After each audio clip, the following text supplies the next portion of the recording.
Breakfast really is the most important meal of the day. Don't let anybody kid you. Hi, I'm Janet Zappala, and welcome to Wealth of Health.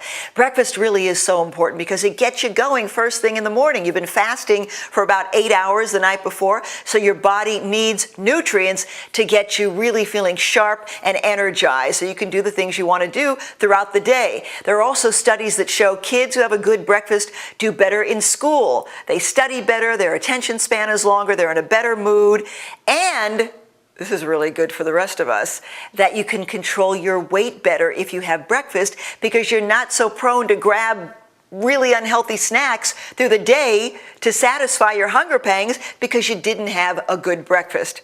One of my favorites is a smoothie because it's quick, it's easy, and there are so many good nutrients that you can throw into one. One of my favorites too is a berry smoothie, basically because it's, very, very good for you. You knew I was going to say that. I've got bananas, some raspberries, and pineapple. You can do fresh or frozen. I've got frozen here. The great thing about using frozen fruits is it makes it really frothy and cold so you don't have to use ice cubes. Then I've got some almond milk, which is a wonderful source of vitamin D for our bones and calcium, and some kefir, which is essentially liquid yogurt. This is pomegranate, which has so many great antioxidants. You can also use yogurt, non-fat or low-fat, whatever you prefer. Then some wheat germ, toasted, which I love. It's got a crunch to it, chock full of folic acid and vitamin E. Some, and this is so important for you, ground flaxseed.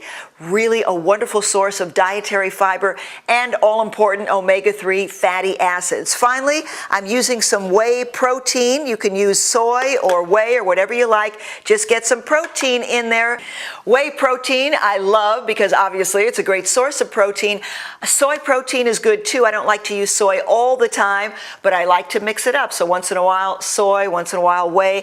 There's vegetable protein powders. There really is a nice assortment. So just check your local health food store and pick out what you like. Again, mix it up so you get a variety of nutrients over a period of time. Now, I mentioned that I have banana here, which is a source of high sugar fruit. So if you're really watching your sugar intake, you may not want to use as much banana, but again, it is a great source of potassium and dietary fiber. Just keep in mind there are higher sugar fruits like banana, grapes, things like cherries as well, and there are lower sugar fruits like berries and citrus fruits, even things like plums and melons and kiwi fruit. So those are things you need to know. All of them are really good for you, high in antioxidants, but again, watch your sugar intake. I've got those frozen raspberries and pineapple. I just happen to have some extra pineapple laying around, so I'm throwing it in. That's what's great about smoothies is you can throw practically anything that you love in and it's going to be good for you as long as it's fruit and as long as it's a good source of protein and calcium. As I mentioned, the almond milk going right in here. The pomegranate kefir, low fat, and my omega-3 fatty acids in the form of ground flaxseed. And here we go. This is my blast in a glass. After about 20 to 25 seconds, it's done. And all you have to do is just pour. Somebody's not going to get as much.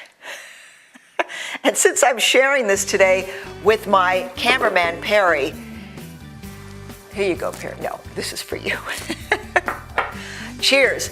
Remember, take care of yourself and your body. It's the only place you have to live. I'm Janet Zappala. See you on the next Wealth of Health.